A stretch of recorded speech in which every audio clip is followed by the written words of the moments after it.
Hello दोस्तों, मैं आप सबको आज बताऊंगा मुंह के छाले का ट्रीटमेंट कैसे किया जाता है। इसे इंग्लिश में स्टोमेटिटिस भी कहते हैं। इसके अनेक केस होते हैं। पहला केस है इसका कैटरल स्टोमेटिस। इसे मुकोसा स्टोमेटिस भी कहते हैं। अधिक अल्कोहल या तंबाकू के सेवन से यह डिजीज पैदा होते हैं। इसमें ओरल मुकोस मेम्ब्रेन डेड हो जाते हैं, जिसके कारण पेन होता है। और एक दूसरा दूसरा होता है एप्थोस स्टोमेटिस। इसे मुख्य विस्फोट भी कहते हैं। यह बार बार होने वाले डिजीज होते हैं। ये बहुत बार होते हैं। पेशेंट के मुंह में पेनफुल उगल हो जाते हैं तथा बच्चों और बड़ों में ज़्यादा होते हैं। और तीसरा केस है इसका मलन्यूट्रिशन स्टोमेटिटिस। इस प्रकार का स्टोमेटिटिस विटामिन बी की कमी के कारण होते हैं, स्पेशली विटामिन बी कॉम्प्लेक्स की कमी के कारण तथा विटामिन सी के कमी से होते हैं।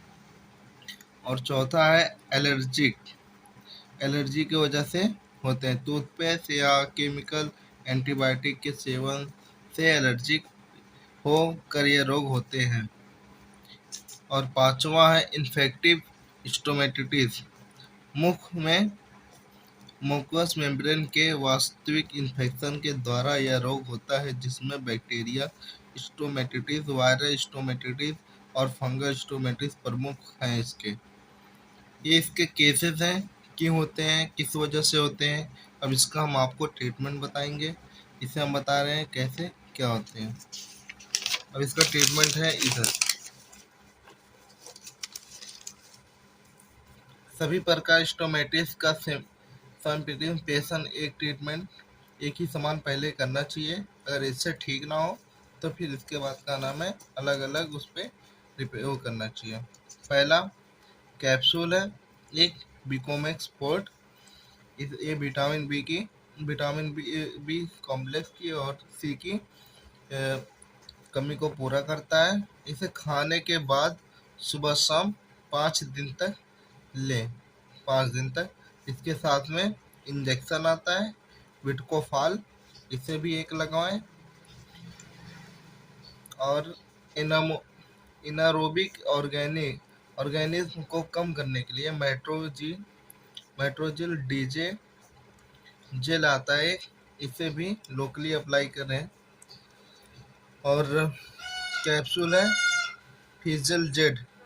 एनेमिक और मल्टीन्यूट्रिशन स्टोमेटिस के लिए फीनेल जेड रात को एक कैप्सूल 5 से 10 दिन तक एक कैप्सूल रात को सोते समय ले सकते हैं। अगर किसी टूथपेस्ट या मेडिसिन की एलर्जिक स्टोमेटिस हो तो इन्हें तुरंत बंद कर देना चाहिए।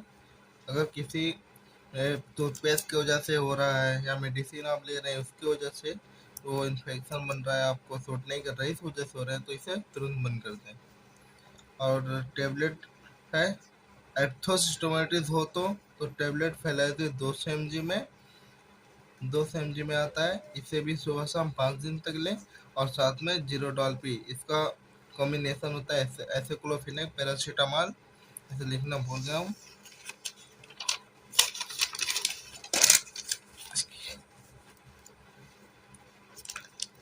अगर क्वांटिटेटिव स्टोमेटिस हो तो इसे साइमलिन सॉल्यूशन लोकली अप्लाई करना चाहिए।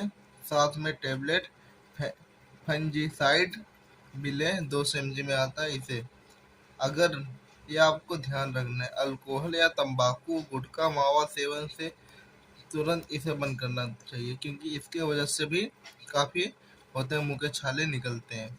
ये आपको मैं अलग से दे दिया हूँ। इसे आप लोग को उसमें समझ में नहीं आता होगा कौन कौन सा ले, क्योंकि मैं अथवे लगा के उसमें देता हूँ, ये ना मिले तो ये ले लो। इसीलिए ये बी कॉम्प्रेस पोर्ट और है फॉलिकैन 5 mg विटकोफाल इंजेक्शन है ये। इसे कम से कम 2 बार लगवाना चाहिए। एक दिन छोड़ के लगा लें। एमोक्सासिलिन 625 mg में आता है। 500 mg में एमोक्सासिलिन भी देखो वहाँ पे लिखना, आप बताना भूल गया आपको, यहाँ पे बता दे रहा हूँ एमोक्सासिलिन। और ये साथ में जीरोडॉल पी सुबह शाम ये भी रहेगा। सुबह शाम ये भी इंजेक्शन 2 डोज लगवा लेंगे। फोलिकैन 5 mg में आता है। सुबह शाम ये भी बिकोमेक्स पोर्ट रात में खाली। इसे आप ले लेना है, इतना ही टेबलेट आपको लेना है, कैप्सूल, टेबलेट, इंजेक्शन, टेबलेट, और ये भी टेबलेट है जीरोडोल-पी, एमोक्सिसिलिन 625 mg 500 mg में, और विटकोफाल है 2 डोज इंजेक्शन है, 1 दिन छोड़ के लगाना है। फॉलिकैन 5 mg में आता है, इसे भी सुबह शाम, बिकॉमिक्स फोर्ट रात को सोते समय। आपको बस इतना ही टेबलेट लेना है, कम से कम 3 दिन का लेंगे, 3 दिन खाएंगे, 3 दिन में आपको पूरा आराम हो जाएगा। 3 दिन में थोड़ा बहुत बचा होगा तो आप 2 दिन का और ले लेना, 5 दिन का डोज कंप्लीट कर लेना, 5 दिन में एकदम आपको आराम हो जाएगा। वीडियो अच्छा लगा हो तो लाइक करें और सब्सक्राइब करें। मेडिसिन का नाम यहाँ पे लगा दिया हूँ, आपको देख के मार्केट से इसे ले लेना है।